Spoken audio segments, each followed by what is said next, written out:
Bismillah, walhamdulillah, wassalatu wassalamu ala rasulillah wa ala alihi wa sahbihi wa man ihtada bihuda. Amma ba'd. Ikhwati fillah, kaum muslimin yang kami cintai karena Allah Azza wa Jal, kita memasuki pembahasan babul khawfi minasyirk. Bab terkait dengan dalil-dalil yang mengharuskan kita atau membuat kita harus takut terjatuh ke dalam syirik. Bab yang terdiri dari dalil-dalil dari Al-Quran maupun sunnah Nabi alaihi salatu wassalam yang membuat kita harus takut terjerumus ke dalam syirik kepada Allah Azza wa Jal. Betapa sangat berbahayanya syirik dalam kehidupan kita. Sebagaimana sebelumnya kita sudah dijanjikan dengan dalil-dalil yang sudah kita pelajari pada bab sebelumnya, bahwa man haqqaqat tauhida dakhalal jannata bighairi hisabin wala azab.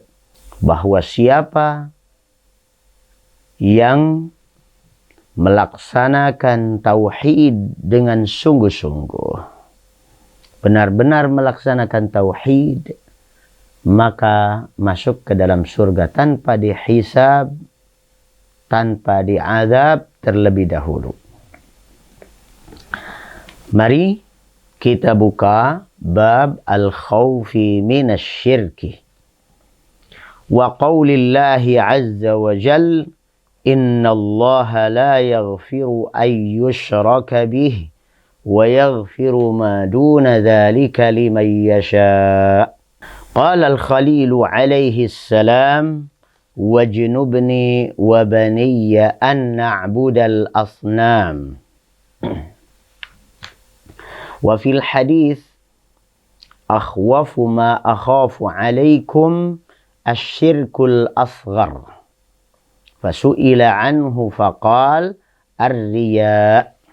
وعن ابن مسعود رضي الله عنه أن رسول الله صلى الله عليه وسلم قال من مات وهو يدعو من دون الله ندا دخل النار. رواه البخاري. ولمسلم عن جابر رضي الله عنه أن رسول الله صلى الله عليه وسلم قال من لقي الله لا يشرك به شيئا دخل الجنة ومن لقيه يشرك به شيئا دخل النار. Mari kita bahas dari dalil yang pertama. Wa qaulillahi ta'ala innallaha la yaghfiru an yushraka bih. Sesungguhnya Allah tidak mengampuni, tidak berkenan mengampuni. Ayyushraka bih, jika Allah dipersekutukan dengan apapun. Sesungguhnya Allah tidak berkenan memberikan ampunan bagi seorang musyrik. Apa maksudnya? Yaitu apabila sebelum matinya atau sampai matinya dia tidak bertaubat dari dosa syirik tersebut. Harus kita pahami bahwa taubat dari syirik menghapus dosa syirik tersebut. Apabila seseorang semasa hidupnya telah berbuat syirik kepada Allah Azza wa Jal, lalu dia bertaubat sebelum matinya, maka Allah berkenan untuk memberinya ampunan. Sesuai dengan janji Allah Azza wa Jal innallaha yaghfiru dzunuba jami'a di dalam surah Az-Zumar. Maka pemahaman terhadap kalimat ini, innallaha la yaghfiru ayyushraka bih. Sesungguhnya Allah tidak mengampuni dosa syirik. Harus dipahami bahwa itu dalam konteks apabila orang tersebut memiliki dosa syirik dan tidak bertaubat sampai jelang kematiannya.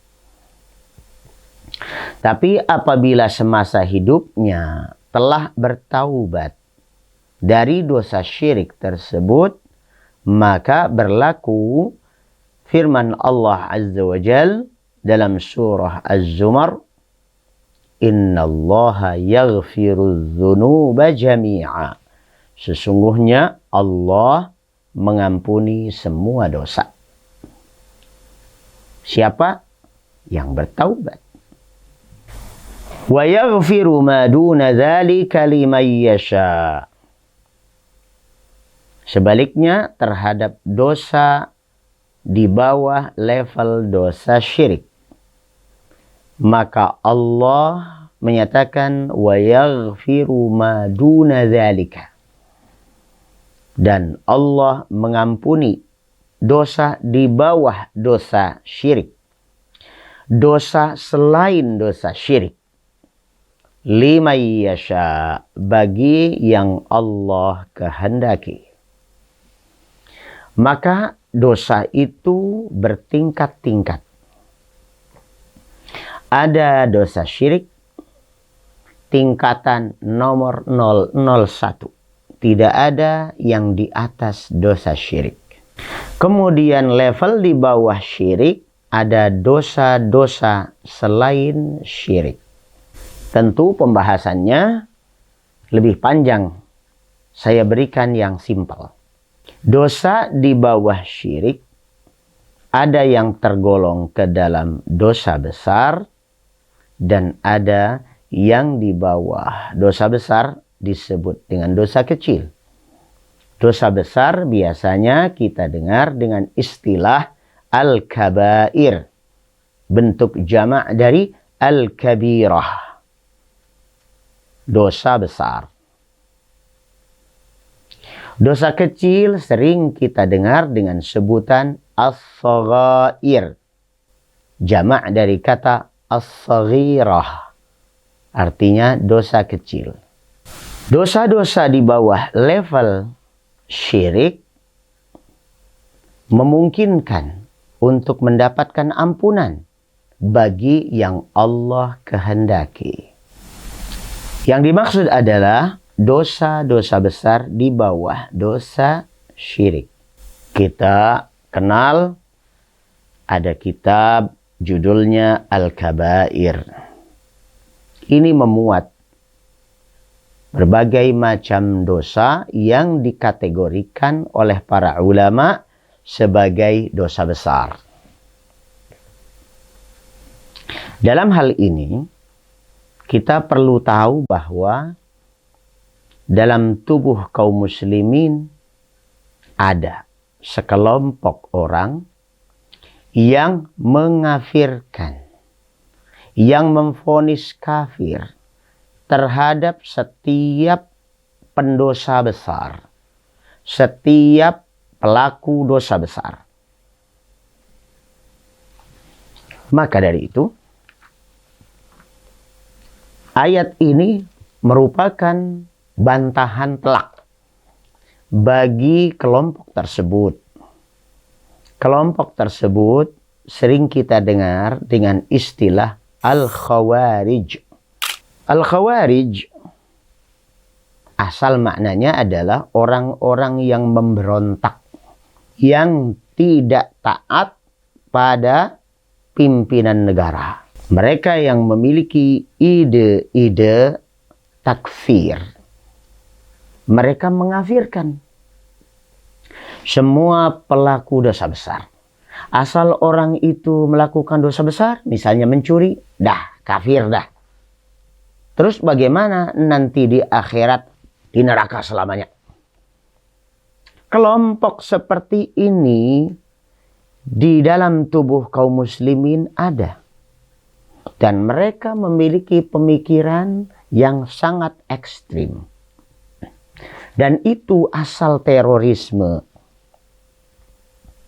Mengapa ada di antara kaum muslimin tega-teganya mengebom sebuah tempat di mana ada macam-macam orang, ada anak kecil, ada ibu-ibu, ada kakek-kakek.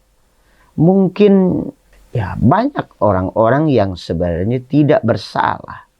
Maka kitab tauhid ini, dengan bab ini, dengan disebutnya ayat ini, sekaligus menunjukkan bahwa dakwah Syekhul Islam Muhammad ibnu Abdul Wahhab rahimahullah dan para pengikutnya yang orang-orang Syiah sering menyebutnya sebagai Salafi Wahabi, ini bukti bahwa Salafi Wahabi yang kalian sebut itu bukan teroris. Dan ajarannya bukan sumber terorisme. Ayat ini Allah Subhanahu wa taala menyatakan wa yaghfiru ma duna dzalika liman yasha. Dan Ahlus Sunnah wal Jamaah meyakini, bukan seperti keyakinan Khawarij. Ahlus Sunnah wal Jamaah keyakinannya adalah ayat ini, bahwa Allah Subhanahu wa taala berkenan mengampuni dosa-dosa di bawah dosa syirik. Maka orang mencuri, berzina, dan sejenisnya sebagai dosa-dosa besar selain dosa syirik, Allah berkenan mengampuninya. Berarti juga tidak menjadikan pelakunya di neraka selamanya. Dan jika kita gabungkan dengan ayat lain di dalam surah Az-Zalzalah, di dalam surah tersebut kita dapati bahwasanya Allah Subhanahu wa taala akan memberikan pahala orang yang meskipun kejahatannya banyak dan kebaikannya sedikit, dosanya banyak, kebaikannya sedikit. فَمَنْ يَعْمَلْ مِثْقَالَ ذَرَّةٍ خَيْرًا يَرَهُ وَمَنْ يَعْمَلْ مِثْقَالَ ذَرَّةٍ شَرًّا يَرَهُ. Maka barang siapa yang melakukan kebaikan sedikit pun, sekecil cuil pun, dia akan mendapatkannya. Dia akan melihat hasilnya. Itu menunjukkan bahwa Allah Subhanahu wa taala tidak menyia-nyiakan kebaikan para hambanya. Tapi orang Khawarij meyakini bahwasanya pelaku dosa besar meskipun banyak kebaikannya, hangus, dia kafir. Kemudian halal darahnya. Berikutnya apa? Diyakini bahwasanya mereka itu boleh dihabisi. Saudaraku kaum muslimin yang kami cintai karena Allah Azza wa Jalla, sebenarnya kalau umat ini kita bawa pada pemahaman yang benar seperti ini, tidak perlu menuduh Salafi Wahabi yang mereka sebut Salafi Wahabi sebagai biang kerok terorisme. Dan ajaran-ajaran Syekhul Islam Muhammad ibnu Abdul Wahhab rahimahullah, Syekhul Islam Ibnu Taimiyah rahimahullah sebagai sumber terorisme. Salah besar. Karena apa? Karena kitabnya masih bisa kita baca dan kita buktikan. Dengan dalil ini kita bisa tunjukkan bahwasanya Ahlus Sunnah wal Jamaah tidak seperti Al-Khawarij yang mengafirkan siapapun yang tidak sepaham dengan mereka. Bahkan yukhalladuna finnar, menurut mereka di neraka selamanya. Bahkan selama berada di dunia, laisu indahum bimu'minin. Mereka bukan orang beriman. Ada lagi kelompok di tengah-tengah kaum muslimin yang disebut dengan Al-Mu'tazilah. Al-Mu'tazilah ini sebenarnya munculnya di masa generasi tabi'in, artinya para sahabat radhiyallahu anhum sudah wafat. Kaum Mu'tazilah meyakini bahwa ashabul kabair, orang-orang yang melakukan dosa besar, yukhalladuna finnar, akan dikekalkan di dalam neraka. Tapi bedanya dengan Khawarij, orang-orang Mu'tazilah memiliki keyakinan yang menunjukkan keraguan mereka bahwa pendosa besar laisu indahum bimu'minin wala kuffar. Mereka bukan mukmin, bukan juga kafir. Ini meragukan dan kontradiktif serta nggak jelas. Dinyatakan bahwa pendosa besar di dunia bukan mukmin, bukan kafir. Tapi mereka menyatakan di akhiratnya pasti di neraka selamanya. Ini kalau secara matematis, logis, logika kita tidak bisa terima. Kalau memang bukan mukmin, bukan kafir, mestinya kan ada tempat lain dong selain surga atau neraka. Tapi karena mereka juga tidak mendapati dalil apapun bahwasanya ada orang yang tempatnya itu di tengah-tengah. Surga tidak, neraka tidak. Maka mereka akhirnya untuk nasib para pendosa besar di akhirat sama juga dengan orang-orang Khawarij, yaitu di neraka selamanya. Saudaraku kaum muslimin yang kami cintai karena Allah Azza wa Jal, di sini Asy-Syarih menyatakan wala yajuz an yuhmala qawluhu wa yaghfiru ma duna dzalika liman yasha'u 'ala at-ta'ib fa inna at-ta'iba minasyirki maghfurun lah. Ayat ini wa yaghfiru ma duna dzalika liman yasha', dan Allah berkenan mengampuni dosa selain dosa syirik bagi yang Allah kehendaki. Ini bukan ditujukan kepada orang yang bertaubat. Karena orang yang bertaubat sebelum matinya sudah jelas mendapatkan pengampunan Allah Azza wa Jal. Berlaku ayat ini bagi orang-orang yang nanti di akhirat.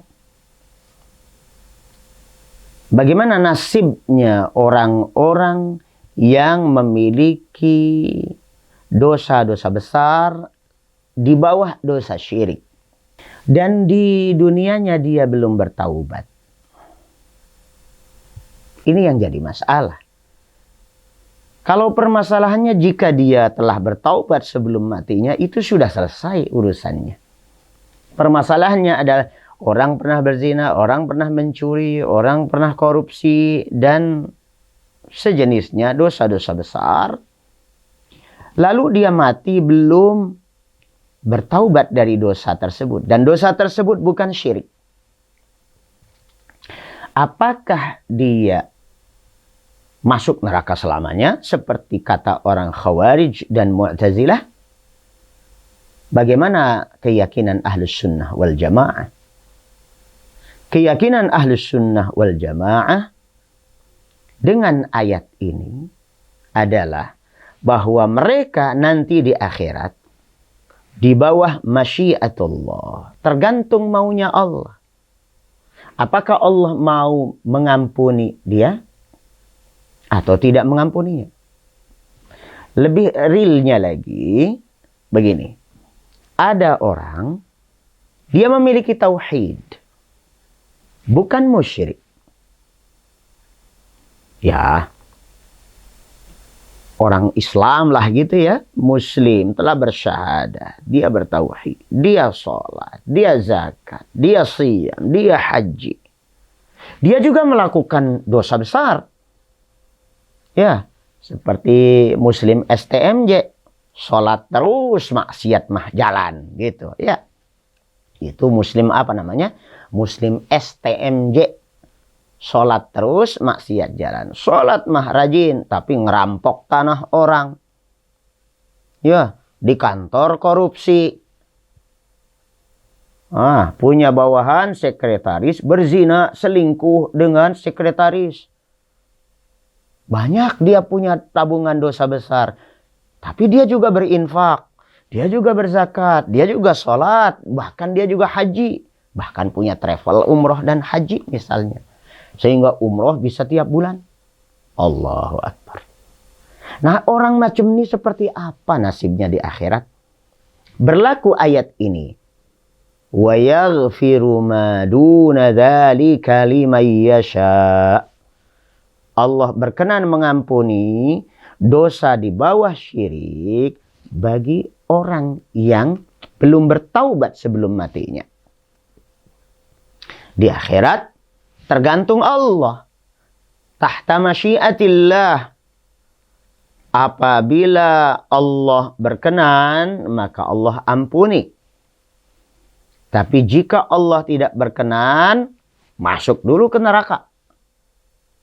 Sudah sampai habis dosanya karena disiksa di neraka, maka diangkat dengan amal-amalnya yang tersisa. Dia memiliki amal saleh. Ini jangan kemudian diandalkan ya omongan saya. Tenanglah kalau begitu. Nggak apa-apa, dosa-dosa banyak juga. Yang penting mah bertauhid aja gitu. Ya, enggak. Jangan diremehkan masuk neraka itu.